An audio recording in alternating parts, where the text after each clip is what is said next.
Hey guys, how are you? It's me, Stephanie. I do have a prophetic message for someone, but this message is also going to be relatable to many of you. As you guys know, when it comes to certain prophetic messages, I did put a lot of my content on Patreon because it's a lot easier for me to discuss very serious prophetic messages in a small group setting. It's not that I don't want to share with the public. It's just I'm just tired of like slandering and bashing and all of that stuff. And I just I feel more comfortable being in a private setting. But of course, if God says like, listen, this message is something that has to be on YouTube, so you got to put this message out on YouTube. No, I'm not at Popeye's Chicken. I don't eat meat. I'm in the line for my latte. Okay.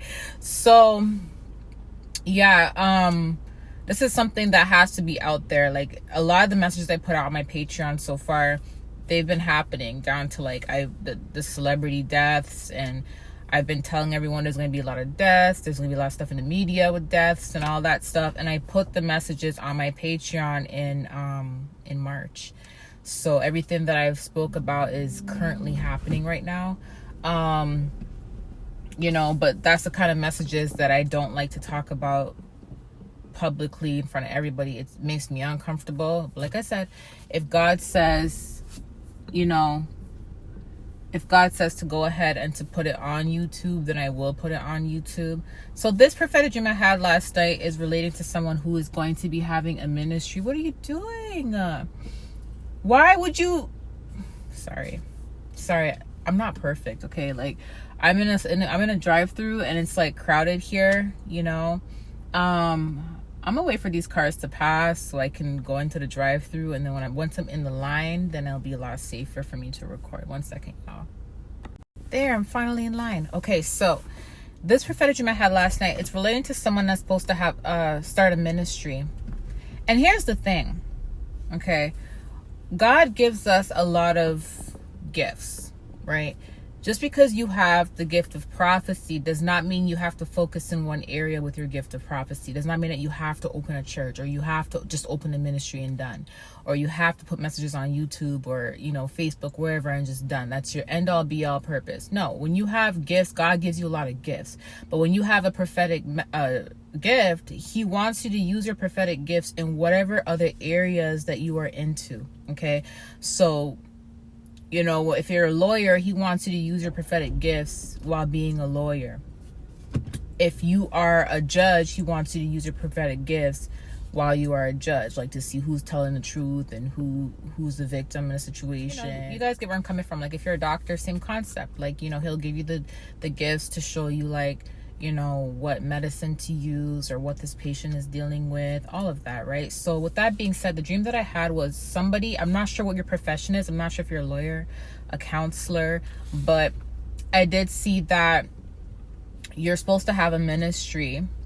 And in your ministry, a part of your purpose is going to, to people who have been struggling with, being in jail. Like you're going to be going to visit those who have been incarcerated or who have been locked up, and you're going to be helping a lot of victims who've been wrongly convicted, right?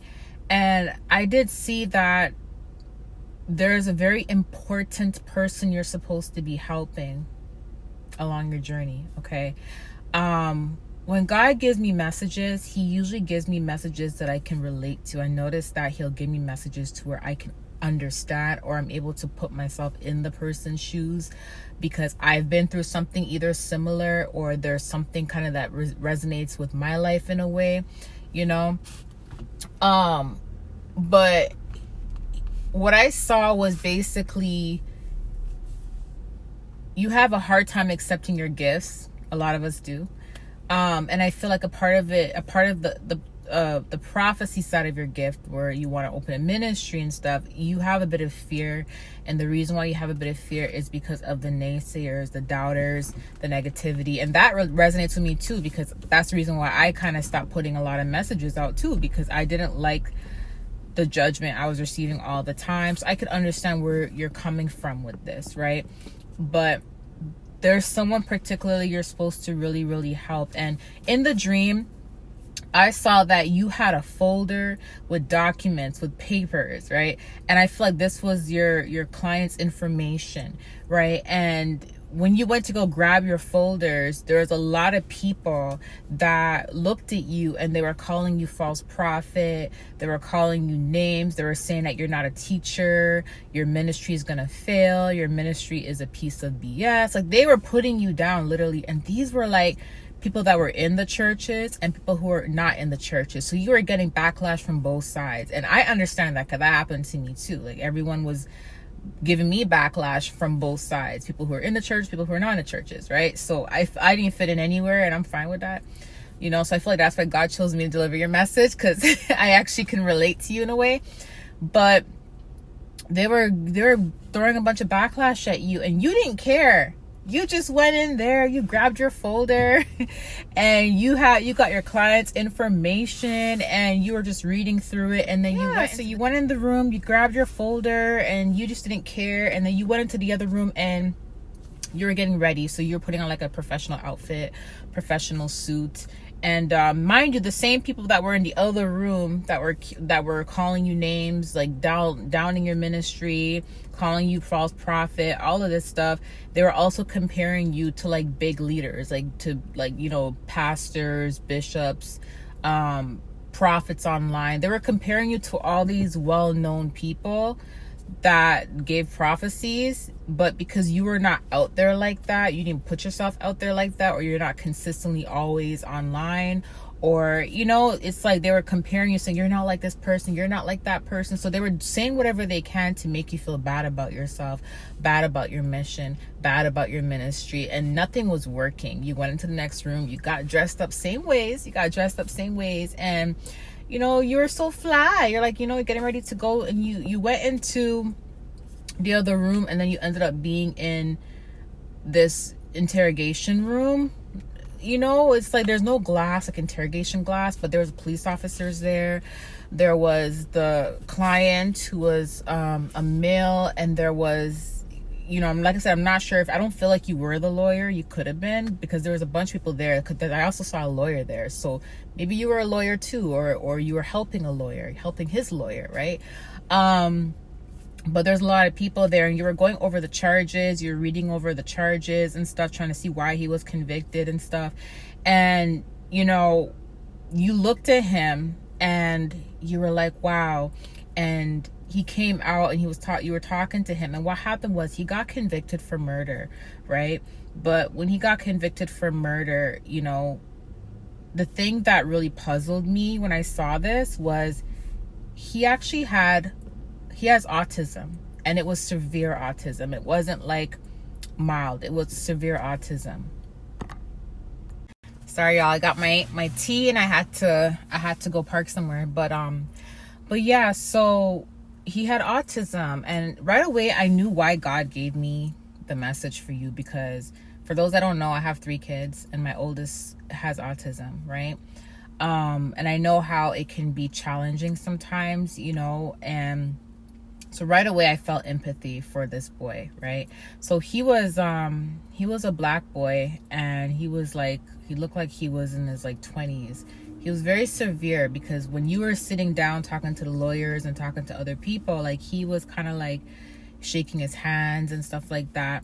And when you looked over the charges, you were basically like, okay, so why is he convicted? So you're basically like, why is he convicted for this charge for this amount of time? Like, he has, like, I feel like he was doing life or something, you know, life in prison.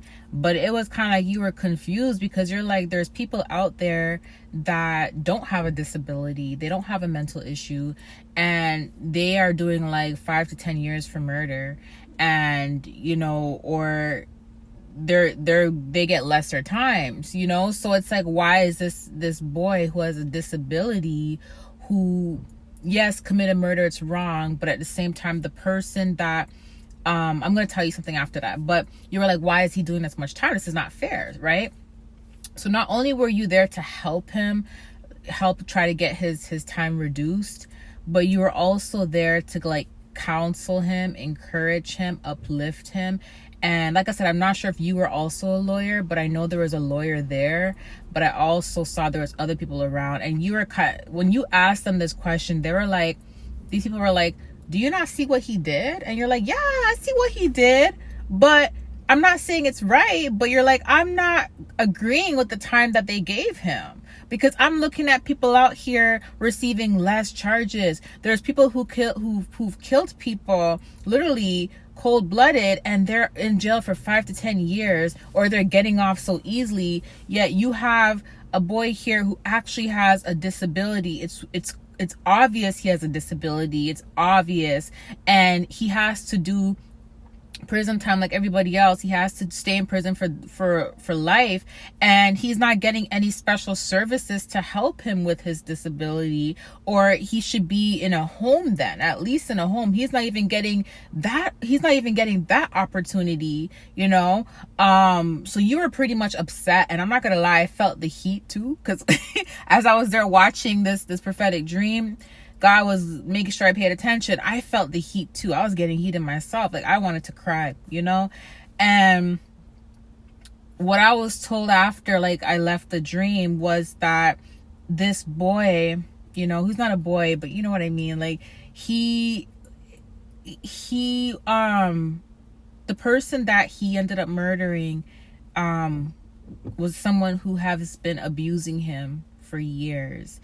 And because he has a disability, he was unable to, clarify what's been going on with the courts, or clarify the stuff that he was enduring.